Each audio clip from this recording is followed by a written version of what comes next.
tugas untuk Waalaikumsalam. bicara tentang puasa dan berat badan. Waalaikumsalam warahmatullahi wabarakatuh.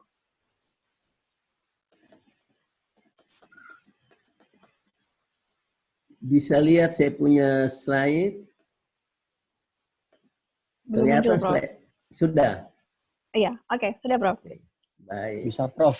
Jadi kemarin saya diminta di dalam surat itu untuk bicara tentang perspektif dari gizi klinik.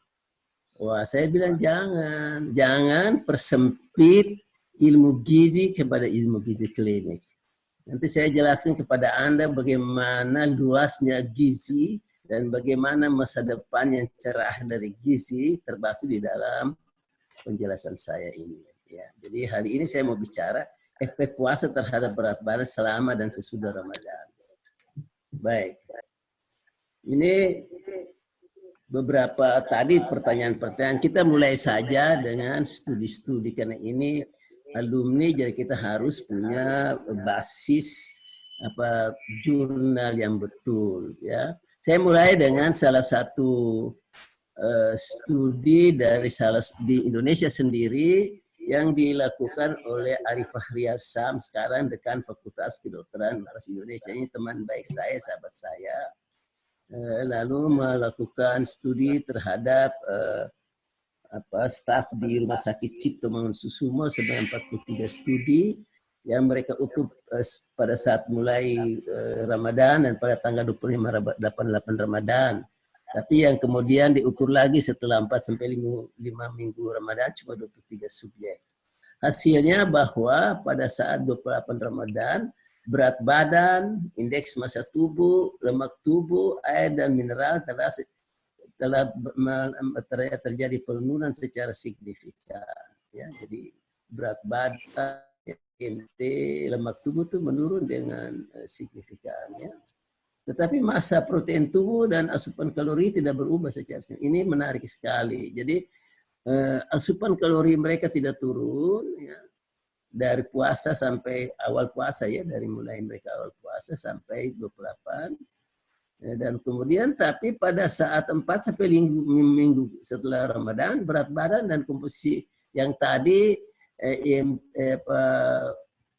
lemak tubuhnya menurun, kembali lagi, berat badannya kembali lagi seperti pada hari pertama sebelum puasa. Jadi ini adalah fenomena. Ini sebuah penelitian yang tidak ada kontrolnya, jadi terpos sehingga orang pertanyakan seberapa besar kebenarannya.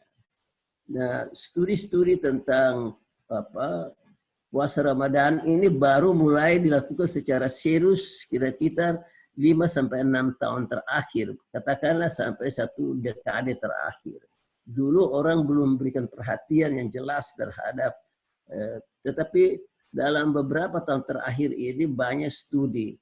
Sehingga pada tahun 2019 itu ada satu tinjauan sistematis dan analisis meta, yang bahasa Inggrisnya itu Systematic Review and Meta-Analysis. Sebagian besar sih saya pakai bahasa Indonesia karena saya tahu ini untuk umum, ya, bukan khusus untuk IKA. Ya. Yang judulnya itu pengaruh puasa Ramadan terhadap berat badan komposisi tubuh pada orang dewasa yang non-atlet yang sehat. Mereka melakukan review dan analisis meta yang bagus sekali terhadap 7 publikasi yang memenuhi syarat untuk bisa dilakukan review. Ada 90 kelompok pembanding, ada 2.947 peserta yang terlibat, ya, di dalam analisis ini. Hasilnya apa? Ada korelasi positif yang signifikan antara IMT saat awal dan penurunan berat badan selama puasa. Jadi tidak ada lagi pertanyaan, tidak ada lagi kontroversi bahwa puasa itu menyebabkan kenaikan berat badan. Jadi kalau ada orang puasa lalu kenaikan terjadi kenaikan berat badan, ada yang salah dengan puasanya. Ya. Kemudian secara konsisten ada penurunan yang signifikan dalam persentase lemak, yaitu jadi sama tadi dengan Arif Fahrial antara pra-Ramadan dan pasca Ramadan. Jadi begitu mulai Ramadan sampai akhir Ramadan terjadi penurunan persentase lemak tubuh yang signifikan sekali. Terutama kepada mereka yang kelebihan berat badan dan obesitas. Tetapi tidak pada mereka yang berat normal. Jadi ini bagus. Dengan demikian orang normal tetap normal, maka orang yang kelebihan berat badan dan obesitas menurun. Jadi berarti dari tinjauan sistematis dan analisis meta ini menunjukkan bahwa efek dari puasa itu terhadap berat badan itu adalah mengembalikan orang pada posisi yang lebih normal. Kehilangan masa bebas lemak juga, jadi free fatty acids juga bagus. Beda signifikan antara pra dan pasca pada saat selesai Ramadan. Cuma ya 2 minggu seperti tadi, rata-rata 2 minggu, 2-5 minggu setelah akhir Ramadan cenderung kembali berat badan dan komposisi tubuh yang tadi lemak, yang tadi masa bebas lemak, semua kembali lagi sebelum Ramadan. Jadi itu adalah fenomena yang sama persis dengan tadi dari Ali Fahrial. Masih ada lagi satu tinjauan sistematik yang bagus ya. Itu berat badan pada subjek sehat yang berusia, jadi pada anak-anak ini anak 16 tahun ke atas ya. Ini khusus dia sebut setelah mereka sampai ini baru 2020 ya, menjelang dan mereka sudah menggunakan satu istilah yang menarik sekali yang disebut dengan Ramadan Diurnal Intermittent Fasting. Nanti saya jelaskan ini apa ini Ramadan Diurnal Intermittent Fasting sebentar. Menghasilkan penurunan berat badan yang signifikan. Tetapi kembali lagi berat badan kembali seperti sebelum Ramadan pada 4-8 minggu sesudah Ramadan. Memang ada heterogenitas, ya misalnya oleh karena perilaku diet yang berbeda-beda, gaya juga dalam durasi waktu puasa kan, kalau kita puasa di Indonesia itu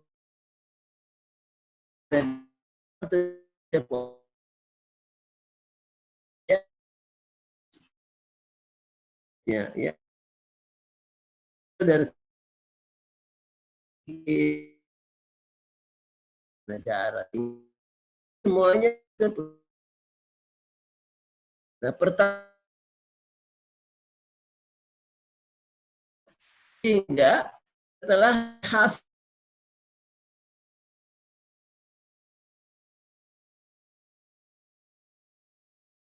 ya pada saat Ramadan kembali tidak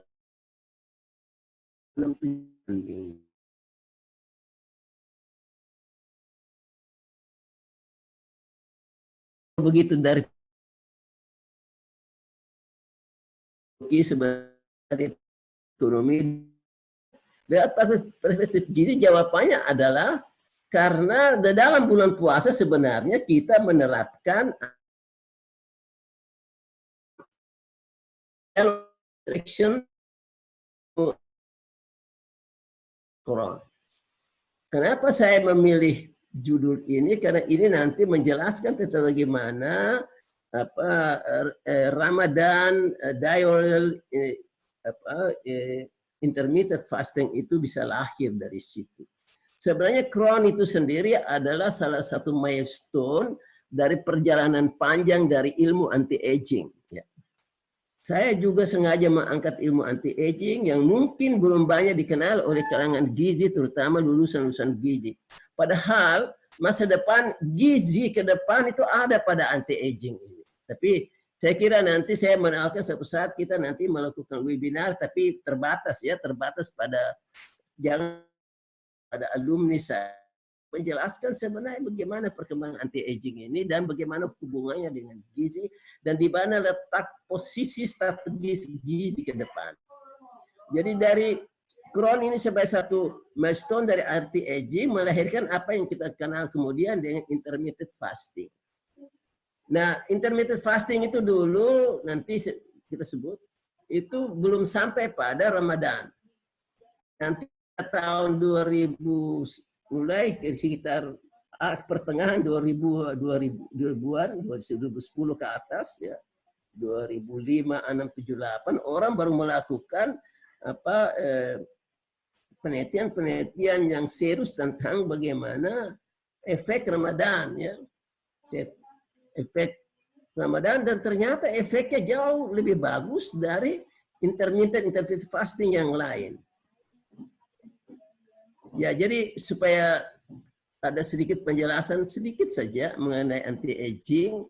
Anti-aging itu adalah, kenapa gizi penting? Anti-aging itu ada suatu ilmu dan praktek, ya, intervensi yang dilakukan untuk mencegah, ya, preventing aging. Juga kalau dia sudah terlanjur mulai menua, dia delay, dia memperlambat. Kalau dia sudah terlanjur sampai tua, bahkan sekarang sudah ada upaya terutama dari bidang gizi untuk mengembalikan lebih muda. Tapi yang dikembalikan lebih muda tentu bukan umur kronologis, umur biologis. Jadi ada beda antara umur kronologis, biologis. Umur kronologis kalau Anda lahir tahun 2020, maka sekarang Anda 2010, maka sekarang Anda berumur 2020. Itu umur kalender. Tapi seorang bisa saja umur kronologisnya tinggi, tapi biologisnya lebih muda. Tapi bisa saja orang itu umur kronologisnya masih muda, biologisnya sudah tua. Artinya ada kelainan-kelainan tidak secara biologis. Nah, sistem tubuh tidak menua pada tingkat yang sama dalam individu manapun. Bisa ada organ yang lebih cepat menua, ada yang lebih tetap muda. Rata-rata adalah tidak selalu sama. Kemungkinan saja seseorang menderita radang sendi parah, kehilangan penglihatan. Catat betul bahwa bicara tentang berat badan, obesitas itu adalah salah satu masuk bagi gangguan-gangguan usia biologi. Tapi kalau kita mau memperpanjang usia biologi, sudah betul kita bicara karena usia biologis yang disebabkan obesitas itu merupakan dasar penting terjadinya sindrom metabolik. Ini saya mau mana aging terjadi, hallmark aging, ini sekedar lewat saja. Dan Anda lihat semua bidang-bidang yang ini ada bidang-bidang yang ada hubungannya langsung dengan gizi. Baik mulai dari gizi molekuler, gizi seluler, gizi pada tingkat metabolik, pada sistem, sampai pada gizi-gizi yang di masyarakat, gizi populasi, dan seterusnya sampai pada kebijakan. Jadi gizi itu jangan dibatasi hanya kepada gizi klinik, tidak boleh. Jangan bermimpi hanya nanti selesai gizi kerja di rumah sakit. Anda punya ruang besar sekali ke depan. Ilmu gizi itu adalah ilmu masa depan. Oke, saya mau ini mulai itu kenapa dia merupakan dari aging. Ada penelitian dilakukan pada tahun 1934 sebelumnya, dan kemudian dipublikasi 1934 dan 1935. Jadi ada tikus, kelompok tikus yang dikasih makan sesuai dengan kebutuhan normalnya, warna biru. Ada yang dikasih makan bebas, bisa makan bebas sebanyak-banyaknya, itu yang warna pink ini. Ada yang dilakukan pengurangan kalorinya, restriksi. Jadi biru itu yang makanan normal, yang pink itu makanan yang berlebihan, silakan makan banyak, yang kuning itu yang restriksi. Apa yang terjadi? Itu yang menyebabkan terjadinya awal dari proses studi-studi di anti-aging. Ternyata kelompok yang mati duluan itu yang makan banyak. Sesudah itu yang makan normal. Justru yang restriksi itu panjang sekali. Ini sebuah penelitian yang mengagetkan semua orang. Lalu dilakukan penelitian terus menerus. Saya coba kutip satu, kira-kira ya sekitar tahun kemudian. Bikin malah dia buat pada tikus, lalu dia buat. Ini hijau ini yang tidak dikasih lebih lagi. Ini restriksi, pembatasan. Yang biru dia batasi apa itu kalorinya. Yang pink ini dia kurangi 55%. Ya. Yang merah ini dikurangi. Mana umurnya paling panjang? Yang paling banyak di kalorinya. Yang paling banyak di studi-studi pada binatang semua pada saat yang lama sekitar 10 tahun Sehingga saya yakin bahwa dengan pada binatang, pada pengurangan pengurangan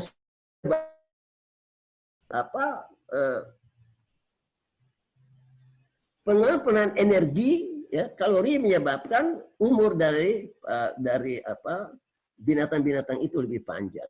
Pertanyaannya berikut, apakah itu sudah bisa langsung diterapkan pada manusia? Nah, ini penting juga bagi kalian yang biasa melakukan penelitian pada binatang, selesai binatang, minggu depan diterapkan pada manusia.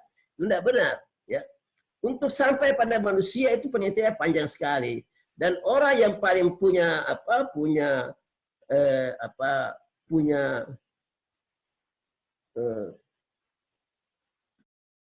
tari itu namanya Dr. Roy Walford. Dr. Walford ini hidup pada tahun 1924-2004. Pada akhir tahun 1090-an dia keluarkan, dia dalam studinya yang panjang mulai dari binatang dirubah kepada manusia dan akhirnya mendapatkan diet yang disebut diet to longevity. Diet untuk panjang umur. Apa itu diet to longevity? Itu yang kita sebut tadi dengan kalori restriction with optimum nutrition. Dia kasih istilah ini.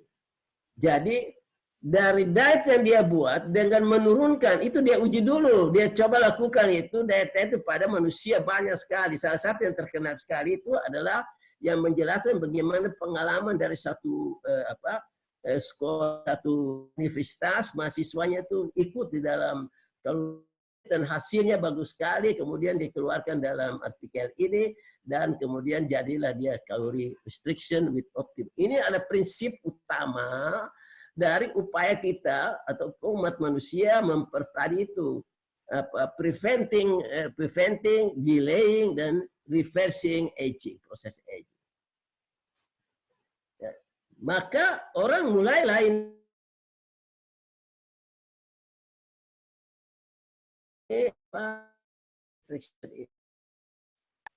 tapi dengan optimum nutrition. Pertanyaannya memang ternyata susah kalau tiap hari kita mau kurangi kalori, agak susah karena mengaturnya susah. Maka timbul pikir, kalau gitu tidak usah tiap hari, tapi misalnya dalam satu minggu, satu hari full tidak usah pakai kalori. Hari yang lain makan. Atau lalu dicoba, ternyata hasilnya bagus. Hasilnya tidak banyak bedanya dengan kalau dikurangi kalori tiap hari. Lalu mereka coba lagi, bagaimana kalau 2 hari dalam seminggu? Oh, hasilnya juga bagus. Ada yang mencoba bagaimana kalau 1 bulan tapi 3-4 hari. Akhirnya muncullah apa yang kita kenal dengan intermittent fasting. Hari ini puasa, 2-3 hari tidak puasa. Hari ini puasa, 1 bulan tidak puasa. Atau 2-3 hari puasa, 1 bulan tidak puasa. Dan seterusnya. Tapi pada saat itu Ramadan belum masuk dalam perhatian karena definisi dari restriksi itu adalah aturan pada hari. Sampai nanti pada beberapa waktu yang terakhir ini penelitian Ramadan sudah masuk, maka Ramadan dimasukkan menjadi salah satu jenis atau metode restriksi kalori with optimum nutrition atau intermittent fasting yang intermittent seperti Islam, kita tidak makan 14 jam dan kemudian kita makan 10 jam pada satu hari. Besok lagi intermittennya. Jadi intermittennya ternyata penelitian mengenai efek dari Ramadan ini membuat orang terkaget-kaget karena hasilnya bagus sekali. Sekarang ini sudah banyak tulisan misalnya efek dari Ramadan terhadap imunitas yang baru-baru kita bahas tanggal 2 Mei lalu dalam webinar yang lalu. Yang diperlukan pada ini kita perlu harus ada peningkatan dari imunitas tubuh. Bahkan sebelum puasa ada yang bilang bikinlah satu ketentuan supaya jangan orang puasa takutnya nanti imunitas turun. Padahal penelitian menunjukkan bahwa justru kalau puasa Ramadan imunitasnya tinggi. Sudah ada publikasi bagaimana efek Ramadan pada fungsi hati, pada fungsi jantung, pada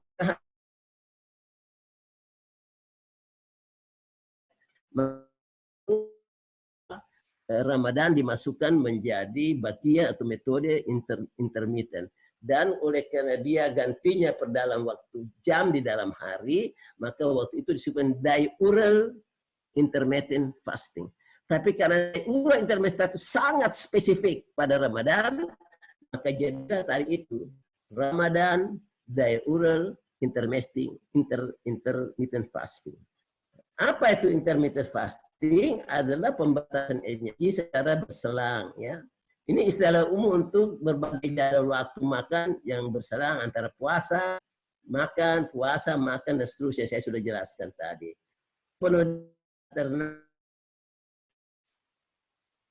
Hari ini saya makan pagi, tidak makan pagi. Nanti besok terus ya biasanya.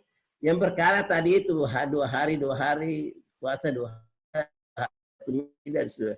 Tetapi ini yang pemberian makanan harian di pasti waktu makan ini yang sebenarnya tadi oral intermittent fasting. Nah, puasa Ramadan itu adalah puasa yang oral intermittent fasting. Jadi keunggulan dari Ramadan sehingga berat badan turun itu oleh karena dia menerapkan tadi itu. Yang prinsip-prinsip intermittent fasting yang kalau kita tarik ke belakang dia ada cron, calorie restriction, ya. Nah, mana itu menurunkan berat badan sesudah Lebaran.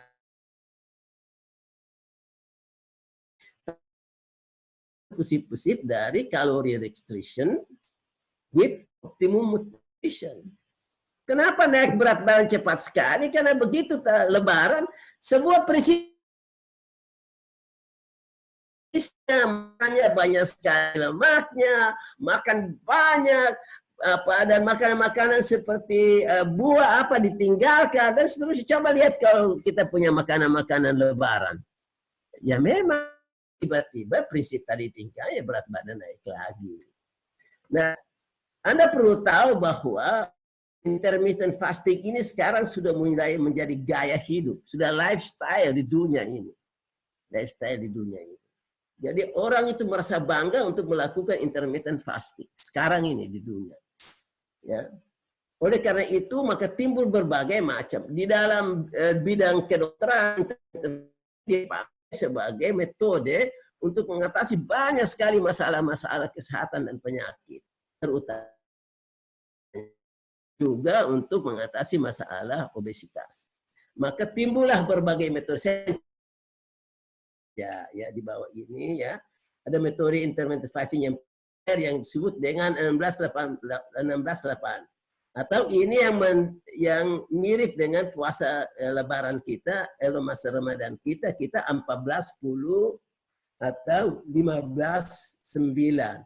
16-8 ini oleh karena kalau di daerah-daerah Eropa sana lagi musim-musim dingin, dia agak panjang ininya 16-8. Jadi puasa lalu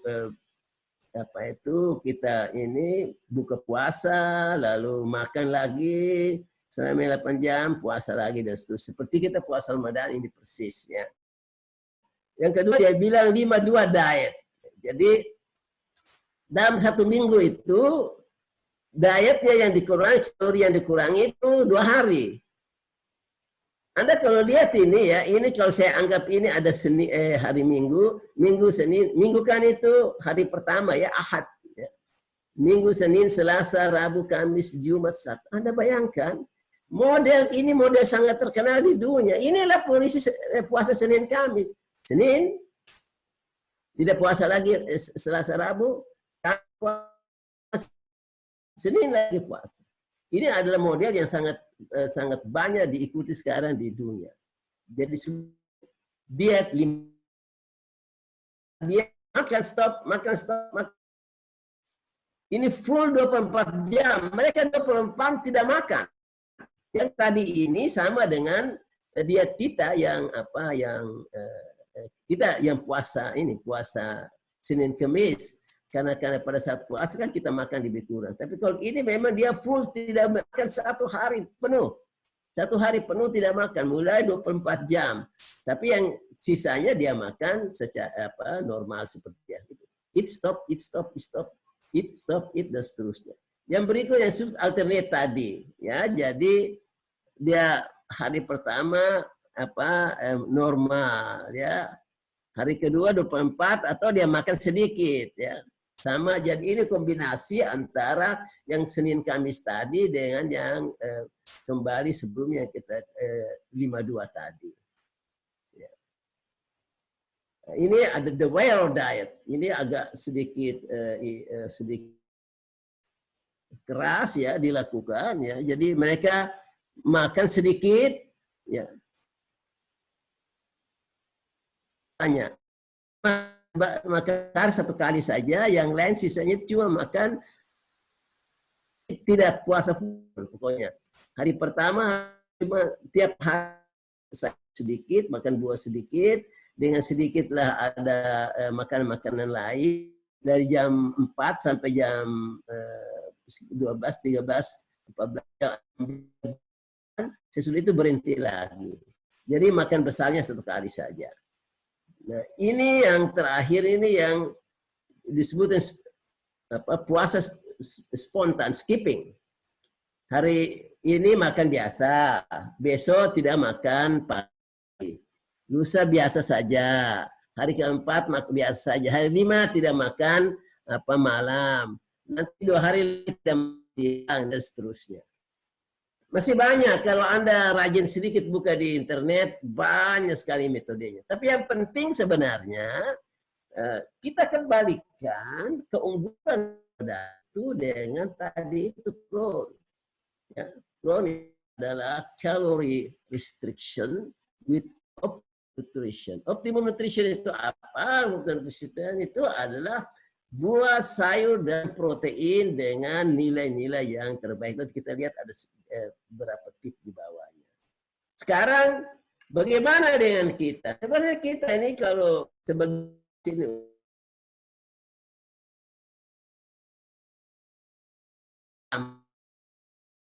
atau di luar puasa wajib, kita disiapkan fasilitas puasa sunat yang banyak sekali. Kita mulai 6 hari selama bulan Syawal. Kalau puasa sunat dalam Islam.